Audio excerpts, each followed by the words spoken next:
JJ Redick, though, I feel like as us as Lakers fans, we definitely dodged the bullet. And I know it's early. We don't have any games of significance been played, but just the feel, just the energy that I'm getting from JJ Redick, his vocabulary, his demeanor, his conviction. I feel like the Lakers, we dodged the bullet with that whole Dan Hurley thing that went down over the summer. Remember Coach Dan Hurley from the Yukon Huskies? I'm wondering, number one, was there any real validity behind him possibly being the next head coach of the Lakers? I understand that his name was as a candidate. You got to put it in there in the hat, but did they really take that uh, gentleman serious for this position?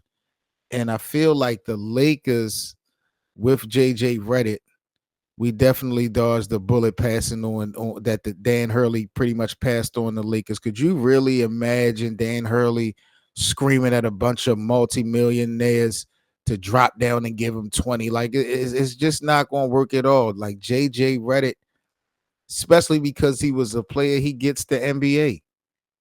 He gets these players. It's not just about understanding the league or the business.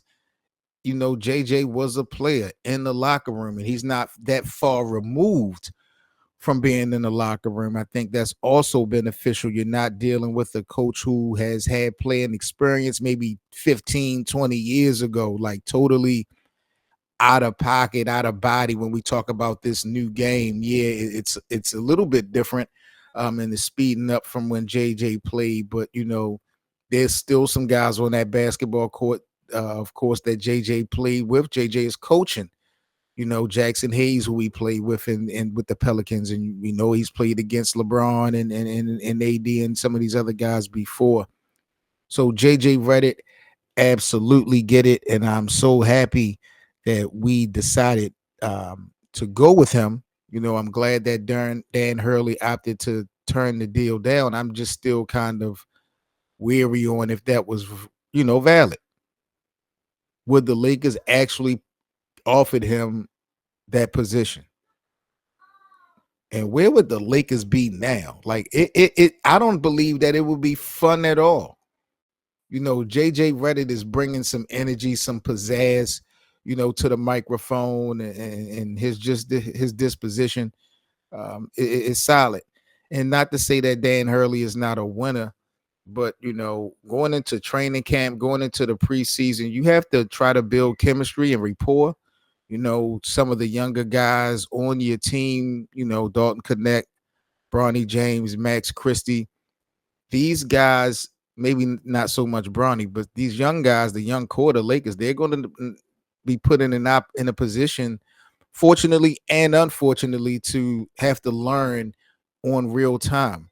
They are going to have to be put in position to, kind of learn as they go. Some of these young guys are not going to have the opportunity to sit and watch and engage and learn and things like that. Those days are pretty much over, I believe, under JJ Redick's tutelage. I feel like this is not Darvingham.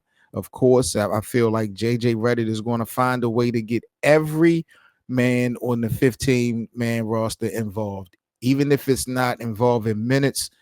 Everybody's going to have a responsibility doing practice, warm-ups. Like I believe that JJ will go outside the box when we talk about his creativity, just getting this team prepared. And like I said, himself understanding the game. He looks real comfortable in his role. JJ Redick, to me, like I said, this is early.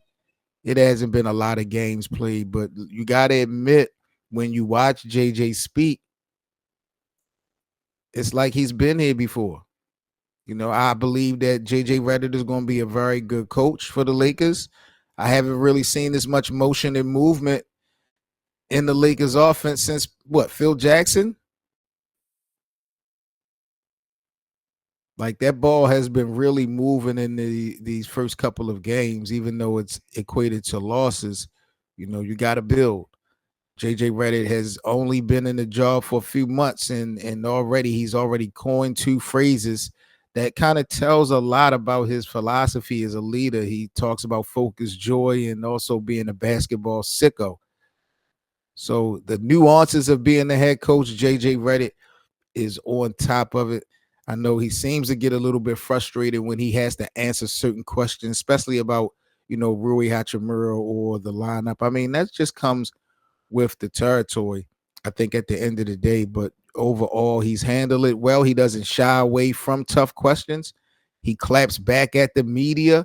He's been doing that. He's been going head to head with guys like Stephen A and stuff like that on ESPN previously. And, of course, he's had his own media platform. So, hey, big salute to JJ Redick. I really am excited for this upcoming season. And I feel like, again, Lakers land, we dodged a huge bullet with Dan Hurley opted not to join the Lakers. If that was actually a valid offer, I think the Lakers lucked out with JJ Redick instead. For all the latest news and debates on the Los Angeles Lakers, be sure to subscribe here to the Lakers Land platform.